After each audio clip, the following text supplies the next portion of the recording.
College Dropout had the same influences as me. Me and Kanye both love that classic soul. You know, College Dropout and Late Registration, he used all those classic soul, you know, influences. He used a lot of Otis Redding samples, and like he just really combined classic soul and hip hop for me. And Kanye was one of the first rappers I ever really listened to. And when I started listening to his music, I was like, oh, that's a Nina Simone sample, or like, oh, that's a Shaka Khan sample, or like, oh, that's an Otis Redding sample. I already knew the classic soul before I started listening to Kanye, so he kind of bridged that gap from classic soul to hip hop for me. So I was like 8 years old, and I heard Through the Wire, and I'm like, oh, that's Through the Fire, you know what I mean? So the reason why I asked, because like I put him as all like artists all around. I put him in my top 5, rap, hip hop. It's kind of, I ain't gonna lie, it's hard, dude. Because I am that person that say, like, Kanye got to be in somebody's top 5 or top 10. Like, come on, man. Like, I feel like, honestly, some people may write for him probably now, but I feel like the early ages, like when he was around, I feel like he wrote majority of that, you know, because I think he wrote for somebody. Yeah, his music. I feel like Kanye, he didn't even write all his raps, and Kanye's not the best rapper lyrically. Like, he didn't have the craziest bars or like the most like metaphors and like, you know, alliterations, but just like his passion, his creative process, like I just like All Falls Down, like just like the way he samples stuff. Like Kanye, I saw a breakdown of how he made Jesus Walks, and like the beat is literally a church choir sample of people humming, and he turned that into a beat. Like, to me, like, that's crazy. Like, I just really respect that, you know? So Kanye can do no wrong in my eyes, unless he comes out with like some trap album or some shit. Did you like Yeezus? I'm gonna be mad. I love Yeezus. Don't even get me started, because we're gonna be here all night. Yeezus. Why? It was only like 2 songs. To me, Yeezus was Kanye's protest to music. At that time, he was being so like scrutinized in the eyes of just society, and he was like, you know what, fuck y'all. Like, this is how I feel. You know what I mean? Like, he was like, y'all are portraying me as like an angry black man. That's what I'm gonna be. So you was one of the people that was on Twitter talking shit about people talking shit about the album. Absolutely. I can see that. Like if you don't like Jesus, like you. I didn't. I mean, our ears are different. I didn't like it. Like I just felt that whole album. Like Dark Twisted Fantasy. I just listened to the album like this year, and for the first time. Yes, I'm like the whole album. I'm like, yo, this album. Graduation is still my all-time album from him, but Jesus might be my. I can't choose a favorite because it depends on my mood. Yeezus is your favorite? It might, like, I listen to it the most out of all his albums. He had a couple songs, like the Chief Keef joint was straight. Oh, My Liquor, yeah. I just, like, if I'm in the gym, like, that's my go-to album. I love Yeezus so much. You better let me listen to that again. You need to. Like, on your way home, just blast it and just feel it. Like, don't think about it as, like, this is Kanye West rapping. Think about it as just like this is a mood. It wasn't even that, like. And I don't think it was supposed to be lyrically crazy, because a lot of people are like, oh, he didn't really have bars on it. That production was so like insane that imagine if he was rapping his ass off, it would have been like too much. He wouldn't have been able to like appreciate the production, or if his bars were crazy, he wouldn't have been able to appreciate the lyrics because there's so much production like going on. So it's not even that. I feel like it was like perfect. It's not even that. It was just to me it was like it was too much all over the place to me. Oh yeah, I feel like it was very alternative, angry hip hop, and he was kind of like woke on it too. It was like low key like his most like woke album. He talked about like in I'm trying to quote the bar. He said, I always like go blank when I gotta repeat something. I have a whole thread on it on Twitter, like decoding the lyrics. Just know that it's gonna be a part 2 with us. With Yeezus. You're saying part 2 show, because this crazy. The bar that he's talking about, walking in the store. I mean, don't get me wrong. He be saying some real stuff. It's just that album wasn't. I don't know. Like before the second time we do the show, I'm gonna listen to it. I don't know when. Probably when I'm at the gym. I gotta get that vibe. Yeah. So, who's the other four? Kanye, Big Crit. Okay. For sure. He's the one that's in both my current and all-time top 5. He's been so consistent. Since like 2005, he's been dropping mixtapes. And he's just never fallen off. Like, he has a very cult-like fan base. He's never been huge, but like, he has those like ride or die fans. And I'm one of them. Like, I went to Big Crit's concert in Chicago in 2015. It was sold out, and it was at a pretty small, like medium-sized venue. It was sold out, packed, and every person there knew every word to his songs. Like, you know what I mean? You could go to a Drake concert, that shit's packed, and people only know the words to Hotline Bling and 0 to 100. You know what I mean? Like, it's not like people who are like diehard fans. They're just kind of there because it's Drake. You know that's what I mean? I went to the Cole concert last year. That was my actual first concert ever going to. Really? And that shit was crazy. Like, he sung songs from his mixtape days to like currently. I'm like, bruh. So I can't imagine the Big Crit. Yeah. I can't imagine the Big Crit. Yeah, I'd say like you're not kind of a Big Crit fan. Like, you either love him or like you listen to him like occasionally. You know what I mean? Like, there's no like in between. He one of them boys, like, even they featuring a song like him or Cole. I have a little announcement about Big Crit, actually. So track 2. It's exclusive, right? Yes. Yes, exclusive. Track 2 on Big Crit's album.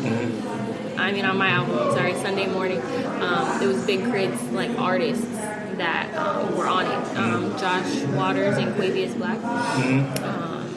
They are opening for him on tour. They're performing my song. And what? They're performing my song. Oh, that's what's up. Yeah. That's what's up. They're performing Monday. So I'm going to be at the New Orleans show. I'm going to record it.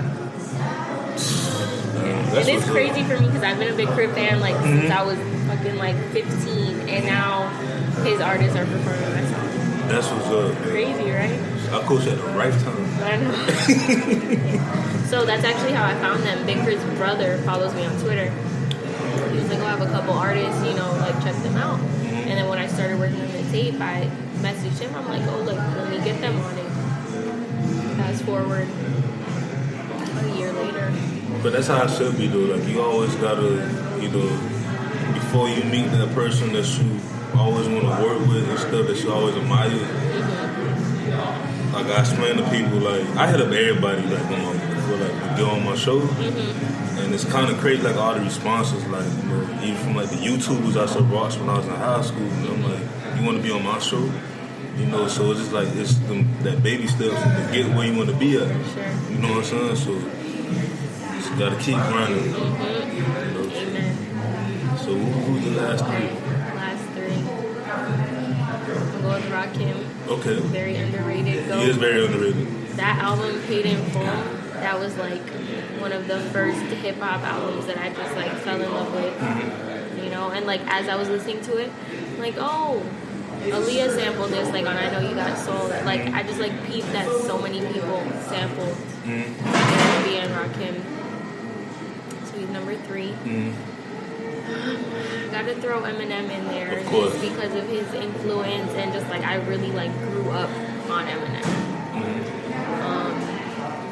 Number 5, I gotta be very selective with this spot. It's just a lot of people. I know. Say 3 Stacks. 3 Stacks? Okay. Yeah. Outkast albums have so much replay value, but 3 Stacks is just the one that resonates with me. I love Big Boy too, but like 3 Stacks, I just feel him. I noticed that a lot of DJs and artists that was born in the middle of the 90s, they have Andre 3000. Like y'all have Andre 3000 in your top 5. We all around the same age, but for me, like I always see him as the group Outkast. Like Outkast, like if you want to talk about groups, top 5, Absolutely. that's different. They ain't my top 5. Definitely. But like by himself, like just like MC, just like lyrical ability. Yeah. Lyrically, he's in my top 5. For sure. So that's a beauty thing about music in general. There's just so many like talented people out here. Before I close the podcast, I always like to ask people this: where do you see yourself 5 to 10 years from now? Full-time DJ with a lot of successful albums on my catalog. That's what's up. So this is like your first interview? No. Oh, I'm about to say. I've done a lot of podcast interviews. I'm about to say, I thought I felt special. I've done at least like 3 or 4, maybe more now. Like 5, 6. Well, I don't know if they told you this, but when you blow up, make sure to call me. I'll be one of your main interview. People will be like, hey, we at the Grammy. She won her Grammy. You know what I'm saying? Nah, for real, 'cause I always like, I appreciate that. And like from your EP, your project, like you finna head that route. I don't just say it to everybody, but honestly, I don't even know how I got here. You know what I mean? Like people try to tell me like, oh my God, you're so like successful. How did you get here? I'm like, get where? Like I just been working. You know what I mean? Like I haven't even realized like where I'm at. It'll become more real once it's like my full-time life. I still got a 9 to 5, We all do, man. DJing, don't pay my bills. Yeah, it helps, but the main goal is, like my mom told me, take that leap of faith when it's that time. When it feels right. Yeah, no, I'm not gonna pass up the opportunity. But I'm not gonna push myself to get there either. I just gotta let time do its thing, you know. So you have any shout outs before? Shout out to Fred. Shout out to everybody on my Sunday morning project. That project was like my child, and with the help of all of them, I was able to release it. Shout out to Wale for trusting me. I got more coming. Hopefully he'll be on the next one. And I will be hopefully I'll be invited to. He'll be on the next project for sure. He was supposed to be on this one, but he was going through that like change of label transition. So it wasn't the right time. He not gonna be on the MMG no more?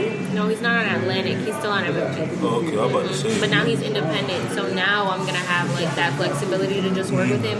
But when he was signed to Atlantic, it wasn't just easy to, release a project that he was on. It was a lot of logistics that didn't work out. But it was his idea for me to even drop an EP. He was like, "Yo, you should put together a little project." That's dope. And he didn't have any input on my creative process, but he gave me the idea to even do that.